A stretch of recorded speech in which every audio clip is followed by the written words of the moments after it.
तो latest union budget में सबसे बड़ा पेन पॉइंट है इंडेक्सेशन। जनरली इस बजट में लिए गए मैक्सिमम सभी डिसीजन एक्चुअली इसी बजट में नहीं बल्कि हर बजट में सिनेरियो कुछ ना कुछ काफी हद तक सेम ही रहता है।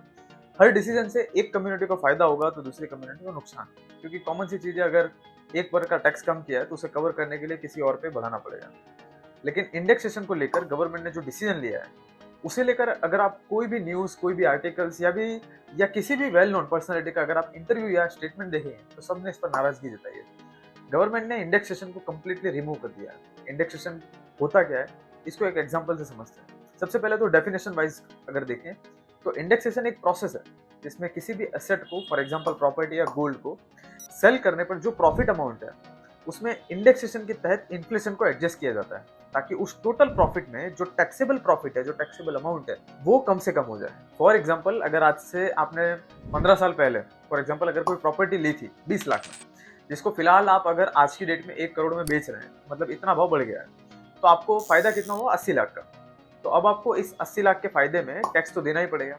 लेकिन अब तक क्या नियम था कि इंडेक्सेशन के अंतर्गत इसमें इन्फ्लेशन यानी महंगाई को एडजस्ट किया जाता था, क्योंकि इन 15 सालों में महंगाई भी तो बढ़ी होगी ना।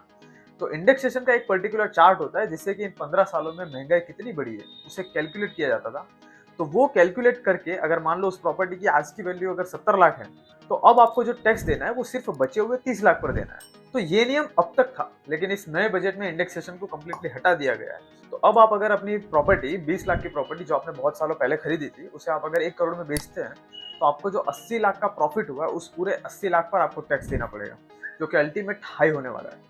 और सेम थिंग सिर्फ प्रॉपर्टी पर ही नहीं बल्कि गोल्ड, अदर जो टेंजिबल एसेट्स हैं, जो एंटिक पीसेस हैं, मतलब हर तरह के एलटीसीजी टैक्स पर ये नियम लागू पड़ रहा है। हालांकि गवर्नमेंट ने जो टैक्स रेट है उसे कम कर दिया है। आप इस चार्ट में देख सकते हैं कि real estate, gold, collectibles and other जो टेंजिबल एसेट्स होती हैं उनमें टैक्स 20% था पहले, लेकिन अब इस बजट में इसे घटा करके 12.5% कर दिया गया।